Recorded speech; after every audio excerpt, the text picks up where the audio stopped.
Sa taunang Von d'Honneur sa Malacanang kasama ang mga ambassador, matataas na opisyal at ilang leader ng mga international group, nanindigan si Pangulong Ferdinand Marcos Jr. na aktibong isusulong ng Pilipinas ang kapayapaan ngayong 2025 habang tinitiyak na nasusunod ang international law.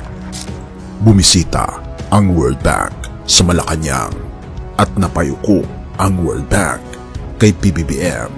Bakit ganito na lamang ang respetong inaalay ng World Bank sa Pilipinas? Ano ang ginawa ni Pangulong Bongbong Marcos para maging posible ito?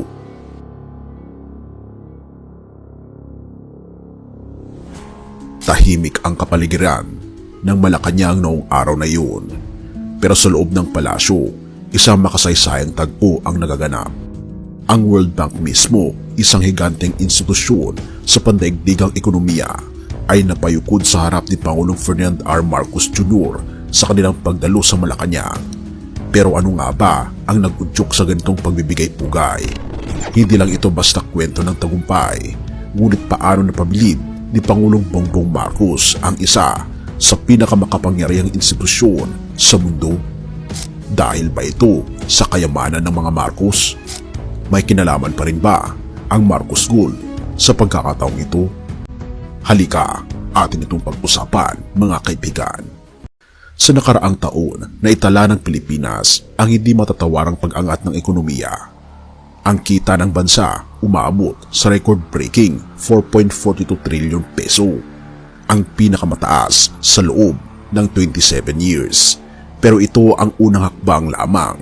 Sa parehong taon, nakuha ng Pilipinas ang kauna-unahang A- credit rating na may stable outlook, isang karangalang nagbibigay daan sa mas murang pangungutang at mas malaking tiwala ng mga dayuhang namumuhunan. Ito ba ang dahilan kung bakit napayuko ang World Bank? Tanong ng ilan, pero teka, ang sagot ay higit pa sa mga numero. Dahil dito ang tunay na aksyon. Sa gitna ng pandaigdigang hamon na nanatiling matatag ang Pilipinas, ang ekonomiya nito ay tumayo bilang isa sa pinakamalakas sa Asia na may 5.8% na paglago sa unang tatlong quarter ng 2024. Ang unemployment rate bumagsak sa 4.0%, ang pinakamababa sa kasaysayan ng bansa sa mga nakaraang dekada. At hindi lamang ito tungkol sa ekonomiya. Sa diplomatikong larangan, binuksan ng Pilipinas ang mga bagong embahada sa Europa at Latin America. Ang resulta, pinalakas ang reputasyon ng Pilipinas sa pandaigdigang entablado. At bakit bumilib ang World Bank? Ito ang dahilan.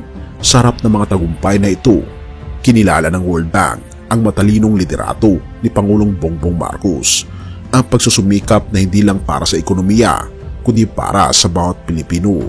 Kahit nang sila'y dumalo sa Malacanang, kitang-kita sa video ba kaibigan ang respeto sa kanilang mga mata. At dito papasok ang highlight ng tagumpay. Sa gitna ng Von d'Honneur, iniulat ni PBBM ang mga tagumpay ng bansa sa harap ng diplomatic corps.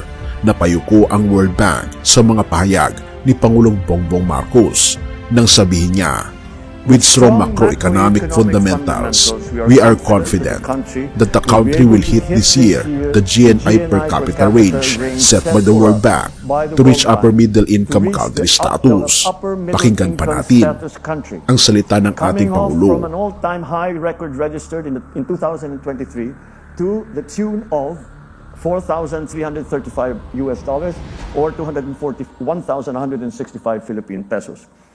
Looking forward, this government is committed to accelerating infrastructure investments, enhancing the ease of doing business, and boosting national competitiveness. These will support businesses, attract foreign investments, and spur higher economic growth. Ang malalaking numero, mataas na grado sa transparency at pag-angat ng kredibilidad ng bansa ang nagtulak sa World Bank na magbigay galang. Napabilib sila sa nakikita nilang pagbabago at progreso ng Pilipinas.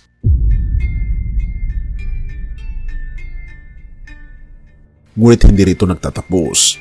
Inanunsyo rin ni Pangulong Bongbong Marcos ang pagtakbo ng Pilipinas para sa isang upuan sa United Nations Security Council.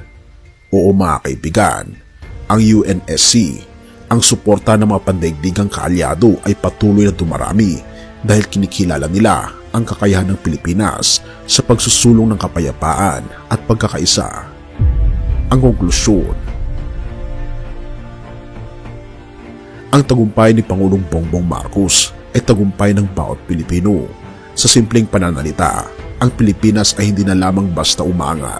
Ngayon, kinikilala tayo bilang isa sa mga haligi ng pag-unlad sa Asya.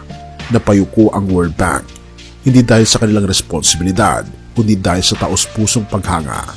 Kung ito ang kaya nating abutin ngayon, ano pa kaya ang susunod nating may pagmamalaki? Ang sagot, mas malaki, mas mataas, at mas mag-aarbo sa tulong at grasya ng ating Panginoong Diyos. Pangalawang Samuel 23 verse 3-4.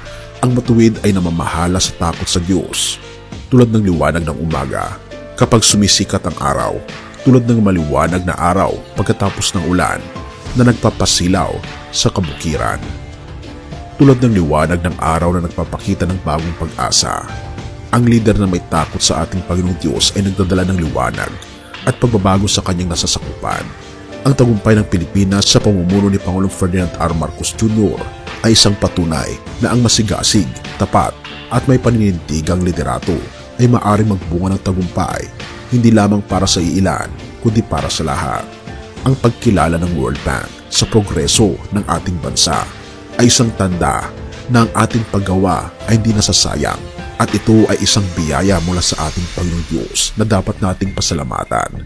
Nawa'y patuloy tayong maging instrumento ng pagbabago na may pananampalataya at malasakit sa ating kapwa.